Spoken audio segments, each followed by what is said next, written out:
훈련으로 되는 제자 제9장 제자를 훈련시키는 방법 확신과 전망. 다른 스포츠에서와 같이 야구에도 명예 전당이 있습니다. 그리고 오클라호마 시티에 가면 명예 카우보이 전당이 들어가 볼 수가 있습니다. 그 오른편에는 윌 로저스 그리고 복도를 쭉 따라가면 버팔로 빌을 비롯해서 서부를 누볐던 사나이들이며 오늘날의 미국적인 생활의 토대를 만들어 놓은 영웅들을 보여줍니다. 히브리서 11장은 믿음의 영웅들을 위해 하나님께서 예비하신 명예 전당입니다. 그 홀의 복도를 거닐며 여러분은 지나간 세대의 영웅들과 그들의 업적을 볼 수 있습니다. 그들 모두는 다른 길을 걸었지만 한 가지 공통점이 있습니다. 그들은 하나님을 믿었다는 사실입니다. 믿음은 간단히 하나님의 약속을 믿고 그 약속을 따라 행하는 것이라고 정의할 수 있습니다. 믿음은 하나님의 약속을 순종하는 것입니다. 믿음은 결코 수동적인 것이 아니라 항상 능동적인 것입니다. 히브리서 11장에 나오는 동사들을 주의하여 관찰해 보십시오. 아벨은 드렸고 노아는 예비하였으며 아브라함은 순종하였습니다. 믿음은 언제나 순종의 행동으로 나타났습니다. 그러나 하나님 편에서의 약속이 없는 믿음은 전혀 믿음이랄 수가 없습니다. 그것은 가정일 수밖에 없습니다. 히브리서 11장에 나오는 사람들에게 하나님께서는 여러 가지 놀라운 약속들을 주셨고 그들은 그 약속들을 믿고 행동했습니다. 그러나 만일 그런 약속이 주어지지 않은 상황에서 그들이 그처럼 행동했었다면 그들의 행동은 믿음이 아니라 불확실한 가정에 근거한 것에 불과했을 것입니다. 여러분과 내가 같이 조그만 비행기를 타고 만피트 상공을 비행하고 있다고 가정해 보십시다. 갑자기 내가 여러분에게 내가 만일 여기서 뛰어내리면 하나님께서 나를 안전하게 붙잡아 주실 수 있을까요? 라고 묻습니다. 여러분은 주저하는 기색을 보이며 글쎄요, 잘 모르겠습니다. 라고 대답합니다. 나는 여러분이 믿음이 없다고 생각하며 나는 하나님께서는 하실 수 있다고 믿습니다. 라고 외친 뒤 비행기 문을 열고 뛰어내립니다. 하나님께서는 나를 안전하게 붙잡아 주실 수 있다는 나의 말이 비록 진리일지라도 하나님께서 비행기에서 뛰어내려라. 너를 붙잡아 보호해 주마라고 약속하신 일이 없기 때문에 나는 끔찍한 경험을 할 수밖에 없을 것입니다. 나는 믿음이 없어서 죽는 것이 아니라 하나님으로부터 약속이 없어서 죽게 되는 것입니다. 나는 추측에 근거하여 행동한 것이기 때문입니다. 믿음은 명확한 근거가 있어야 됩니다. 사람이 하나님께서 약속하신 일에 자신을 들이게 되면 두 가지 확실해야 합니다. 곧 확신과 전망이 있어야 합니다. 히브리서 11장에 나타난 모세에 관한 기사에서 그 특성을 찾아봅니다.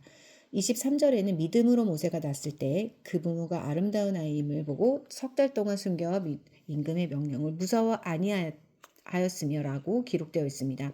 모세의 생애와 관련되어 나온 첫 번째의 믿음은 그의 부모의 믿음이었던 것을 주목하십시오. 모세는 어린 아기였으므로 하나님의 약속에 의지하여 행동할 수 없었습니다. 그가 살아남을 수 있었던 것은 그의 부모의 믿음 때문이었습니다. 24절은 믿음으로 모세는 장성하여 바로의 공주의 아들이라 칭함을 거절하고 라고 말합니다. 앞절의 믿음은 그의 부모의 믿음이었지만 이젠 모세 자신의 믿음이 역사하고 있는 것입니다. 어떻게 이 일이 일어났을까요? 언제 그의 믿음이 생기게 되었을까요? 모세는 장성하여라고 했습니다. 나는 모세가 성장가면서 어머니로부터 들은 얘기를 통해 믿음과 경건한 삶을 본받게 되었으리라고 생각합니다. 여러분은 바로의 딸이 모세를 발견한 후 그의 친어머니에게 그를 양육하도록 부탁했던 사실을 기억할 것입니다. 어린아이가 예수님은 내 마음속에 계셔요 라고 말하는 것을 들으면 비록 그 말이 아이의 부모의 믿음을 표현한 것이긴 하지만 귀엽게 들릴 것입니다. 그러나 우리가 더 이상 다른 사람들로부터 들은 것에 근거해서 확신을 가질 수 없을 때가 오게 됩니다. 장성하게 되면 우리는 반드시 우리 자신의 확신 위에 굳게 서야 합니다. 모세는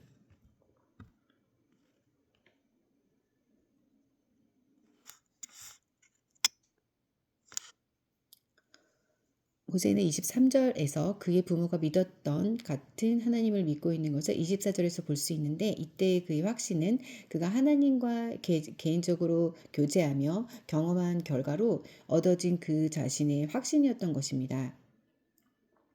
24절부터 27절까지를 살펴보십시오. 믿음으로 그는 바로의 공주의 아들이라 칭함을 거절했습니다.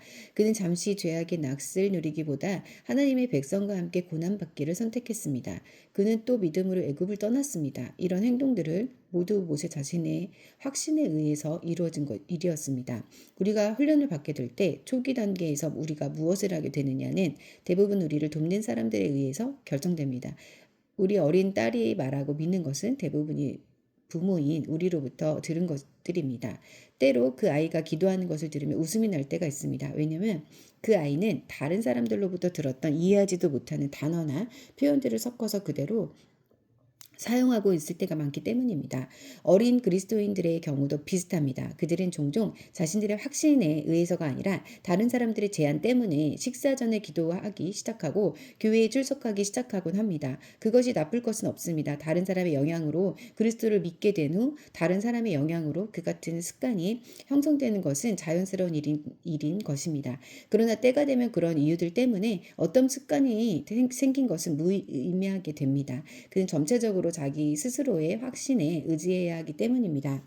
무엇을 해야 할 것인가, 그리고 어떻게 그것을 할 것인가를 아는 것은 중요하기 때문에 이 책에서 강조하여 설명하고 있습니다. 그러나 무엇을 어떻게 할 것인가를 알았다고 해서 끝나는 것이 아닙니다. 그것은 이것이 바로 하나님께서 내가 하기를 원하고 계시는 것이구나 하는 개인적인 분명한 확신으로 변해야 합니다. 톰은 해병대에 입대하여 8주간의 해병대 신병 교육을 마치고 지휘관의 내무 사열을 받게 되었습니다. 만일 우리가 중대장을 따라 톰이 검열받는 현장을 관찰한다면 톰의 침대에서 어떤 모습을 보게 될까요? 담요의 면과 모서리는 마치 칼로 두부물을 자른 듯이 반듯하게 정리되어 있어서 손을 대면 베일 것 같습니다. 관무람은 어떠냐고요? 모든 보급품이 빈틈없이 제자리 위치에 정리되어 있습니다. 화장실은 어떻습니까? 아무도 사용해 본 적이 없는 것처럼 깨끗이 청소되어 있습니다. 4년이 지나 톰은 군복무를 마치고 이제 캘리포니아 대학 2년에 재학 중입니다. 기숙사로 그의 방을 방문해 봅시다. 침대는 어떻습니까? 한 번도 정리해 본 적이 없는 침대 같습니다. 사물함은 뒤죽박죽이고 화장실은 미국에서 제일 지저분한 뒷골목 주유소의 화장실을 연상시키는 엉망이 화장실이 되어 있습니다. 왜 이렇게 차이가 날까요? 톰이 무엇을 해야 할지 또는 어떻게 그것을 해야 할지 몰라서가 아닙니다. 그의 문제는 그가 해병대 시절에 훈련받은 것들을 제대 후에도 계속해야 할지에 대한 확신이 없다는 것입니다. 많은 그리스도인은 다른 사람들을 제자로 삼아야 한다는 확신이 없을 뿐만 아니라 방법도 알지 못합니다. 그러나 만일 확신과 방법 중 어느 한 가지를 선택해야 할 경우가 생긴다면 확신이 훨씬 더 중요합니다. 사실은 둘 다 필요하기 때문에 선택은 필요 없습니다. 여기서 선택이란 말을 쓴 것은 확신이 얼마나 중요한가를 강조하기 위해서일 뿐입니다. 제자 삼는 방법은 모르지만 그 사역 자체에 대한 확신을 가진 사람을 살펴보십시오. 그는 점차적으로 그 방법을 깨우쳐 나가는 것을 보게 될 것입니다. 반면에 여러분이 그에게 세상에 존재하는 제자 삼는 사역에 대한 모든 방법을 전달했다고 합시다. 그렇더라도 그에게 확신이 없다면 얼마나 자세하게 방법이 전달되었는지에 상관없이 결과적으로 그는 제자 삼는 사역을 중지하게 될 것입니다. 확신이 없는 채로 방법만 배운 사람은 마치 꽃꽂이 해 놓은 꽃과 같이 잠시는 그럴듯해 보이지만 오래가지 못하는 것입니다. 그리고 히브리서 11장의 모세 이야기로 돌아가 봅시다. 26절 그리스도를 위하여 받는 능력을 애굽의 모든 보화보다 더 큰 재물로 여겼으니 이는 상주심을 바라봄이라고 말합니다. 2절의 마지막 부분이 필립스 역에는 이는 그가 목전의 보상보다 맨 마지막에 돌아온 상급을 추구했기 때문이다 라고 번역되어 있습니다. 이것이 바로 전망입니다. 전망이란 처음 시작부터 마지막까지를 다 볼 수 있는 능력입니다. 이것을 원근 비전이라고 부를 수 있습니다. 왜냐하면 그 비전을 통해서 우리 앞의 상황을 먼 훗날의 시야로 볼 수 있기 때문입니다. 어떤 일이든 전망을 가지고 있는 사람은 단기적인 상황을 장기적인 안목으로 볼 수 있게 됩니다. 훈련에 두 머릿돌이 있다면 하나는 확신이요 하나는 전망입니다. 전망이란 어떤 것을 현재 있는 것처럼 보는 것입니다. 그것은 한 개인의 인생 철학, 자신에게 중요한 것, 가치관, 자신의 삶의 동기를 불어넣는 것들과 관련이 되어 있습니다. 예수님께서는 다음과 같이 말씀하셨습니다. 까마귀를 보라. 심지도 아니하고 거두지도 아니하며 골방도 없고 창고도 없을 때 하나님이 기르시나니 너희는 새보다 얼마나 더 귀하냐. 또 너희 중에 누가 염려함으로 그 키를 한 자나 더할 수 있느냐. 그런즉 지극히 작은 것이라도 능히 능히 못하거늘 어찌 그 다른 것을 염려하느냐. 백합화를 생각하여 보라. 실도 만들지 않고 짜지도 아니하느니라. 그러나 내가 너희에게 말하노니 솔로몬의 모든 영광으로도 입은 것이 이 꽃 하나만 갖지 못하였느니라. 오늘 있다가 내일 아궁이에 던져진 들풀도 하나님이 이렇게 입히시거늘 하물며 너희일까 보냐. 믿음이 적은 자들아 너희는 무엇을 먹을까 무엇을 마실까 하여 구하지 말며 근심하지 말라. 이 모든 것은 세상 백성들이 구하는 것이라. 너희 아버지께서 이런 것이 너희에게 있어야 될 줄을 아시느니라. 오직 너희는 그의 나라를 구하라. 그리하면 이런 것을 너희에게 더하시리라. 적은 무리여 무서워하지 말라. 너희 아버지께서 그 나라를 너희에게 주시기를 기뻐하시느니라. 너희 소유를 팔아 구제하여 낡아지지 아니하는 주머니를 만들라. 곧 하늘에 든다 다함이 없는 보물이니 거기는 도적도 가까이 하는 일이 없고 좀도 먹는 일이 없느니라. 너희 보물이 있는 곳에는 너희 마음도 있느니라. 누가복음 12장 24절에서 34절.